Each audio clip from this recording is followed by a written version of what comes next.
முதல் வணக்கத்தில் தினம் ஒரு சொல் விஜய் டிவி மூலமாக நல்ல தமிழ் சொற்களை கற்றுக்கொள்ளும் முயற்சி வகுப்பில் எல்லாரும் உட்காந்துருக்கீங்க. நீ என்னப்பா தனியாக ஒரு கதை சொல்லிகிட்டு இருக்க? என்னது நேற்று மொட்டை மாடியில் என்ன பார்த்தேன்? வானம் பார்த்துருப்பேன். ஷூட்டிங் ஸ்டார் பார்த்தியா? நான்லாம் ஷூட்டிங்க்கு ஸ்டார்ஸ் வருவாங்க பார்த்துருக்குறேன். ஷூட்டிங் ஸ்டார் பார்த்தியா? ஆச்சரியமாக இருக்கே. சரி, ஷூட்டிங் ஸ்டாருக்கு தமிழில் என்ன அது யோசிச்சு பார்த்தியா? அது இன்னும் ஆச்சரியமாக இருக்கும்.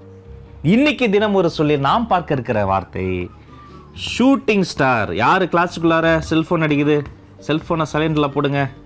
கிளாஸ் நடக்குதா இல்லையா?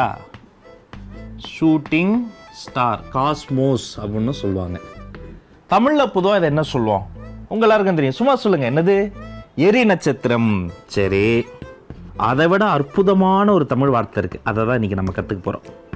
இந்த ஷூட்டிங் ஸ்டாருங்கிறது என்னென்னா, வானத்தில் விண்மீன்கள்னு சொல்லுவாங்களே, அதே மாதிரி நகரக்கூடிய ஒரு பொருள் வேகமாக நகரும்போது, சூரிய வெளிச்சத்துக்கு நோக்கி நகரும்போது, அதன் உடம்பில் இருக்கக்கூடிய அந்த நீர்ம பொருள்கள்லாம் அதனுடைய பின்பக்கமாக விலகி ஒரு ஒரு கன்னில் இருந்து அப்படியே புல்லட் பாயும்போது பின்னாடி நெருப்பு வரும் பாருங்க. ஒரு ராக்கெட் வேகமாக போகும்போது பின்னாடி புகை வரும் பாருங்க.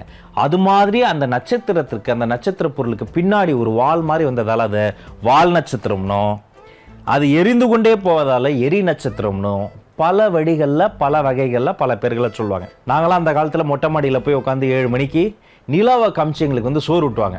அப்படியே உருண்டை பிடிச்சி, அதுக்கு பேர் நிலாச்சோறு. இன்றைக்கி கறிச்சோறு கிடைக்குது, ஆனால் நிலாச்சோறுங்கிறது காணாமலே போயிடுச்சு.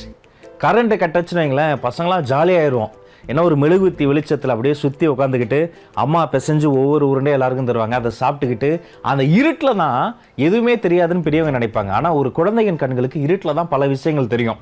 அந்த மெழுகுத்தி வெளிச்சத்தில் அந்த நிழலில் கையில் மான் செய்கிறது, அனுமான் செய்கிறது, பாம்பு செய்கிறது, பறவை செய்கிறது, அப்புறம் மாடிக்கு ஓடி போய் நின்று அந்த வானத்தில் இருக்க நட்சத்திரங்கள்லாம் என்ன நினைக்கிறது, ஏன் சைடில் இருக்க நட்சத்திரம்லாம் எனக்கு, உன் சைடில் இருக்கிறதுலாம் உனக்குன்னு சண்டை போட்டுக்கிறது. அந்த வயசில் எதுவுமே தெரியாது, ஆனால் மனசு முழுக்க சந்தோஷம் இருந்தது. இப்போ எல்லாமே தெரியுது, ஆனால் நிம்மதியே இல்லை. நைட் ஆனால் ஆன்லைன்லேயே எல்லா பயப்பிள்ளைகளும் இருக்கிறாங்க, யாருக்கும் தூக்கமே வரல. இப்படிப்பட்ட சூழ்நிலையில் நம்ம கிளாஸில் ஒரு பையன் ஷூட்டிங் ஸ்டாரை பார்த்துருக்கிறான். இன்னும் பாப்புலர் மித்தில் என்ன தெரியுமா? ஷூட்டிங் ஸ்டாரை பார்க்கும்போது வேண்டுவது நினைச்சா நடக்கும்னு ஒரு நம்பிக்கை கூட இருக்கு. நம்பிக்கை இருக்கு, ஓகே. இதற்கு தூய தமிழ் சொல் இருக்கா? நிறைய இடங்கள்ல அதை பயன்படுத்தியிருக்காங்க. உங்களுக்கு தெரிந்த பாடல்கள்ல அது வரும், பல இடங்கள்ல அதை சொல்லியிருக்கிறாங்க. ஆனால் அந்த சொல்லுக்கான அர்த்தம் ஒரு பொண்ணுன்னே நினச்சிக்கிட்டே இருந்தாங்க. இது எப்படி தெரியுமா இருக்கு? ஒரு பொண்ணை வர்ணிக்க, அந்த பொண்ணை பெருமைப்படுத்த ஒரு நட்சத்திரத்துடைய பேரை சொல்லி கடைசியில் அந்த பேரே ஒரு பொண்ணோட பேர்னு மாறிப்போன கதையாக இருக்கு.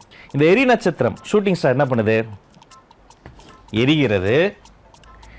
அது பார்ப்பதற்கு ஜொலிப்பதால் ஒரு நட்சத்திரம், தூரத்தில் இருக்கக்கூடிய உண்மையான நட்சத்திரம் கிடையாது, ஒரு போல, அது போல செய்தல் தான். அது மாதிரி இருக்கக்கூடிய ஒரு நட்சத்திரம், எரியக்கூடிய நட்சத்திரம். இதற்கு தூய தமிழ் சொல்லணும்னா, நான் ஒரு பாட்டில் ஒரு வரியை சொல்கிறேன், நீங்கள் பிடிச்சிருவீங்க. என் உச்ச தாரகையே அவனு பாடுவாரே சூர்யா, தாரகை தாங்க ஷூட்டிங் ஸ்டாரு. என்ன அதிர்ச்சி ஆகுறீங்க? தாரகைனா எரி நட்சத்திரமா? தாரகைனா ஷூட்டிங் ஸ்டாரா எப்படின்றீங்களா? சொல்கிறேன். இந்த தாரகையை பிரித்து பாரு.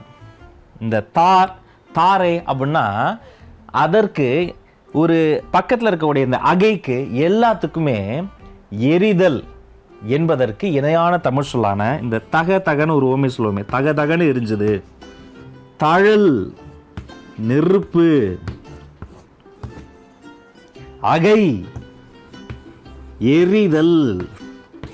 ஒரு நெருப்பு குபுகுபுன்னு பிடிச்சி தகன்னு அப்படியே எரிஞ்சு அப்படியே தழலா மேலே ஏறி வருது பாருங்க.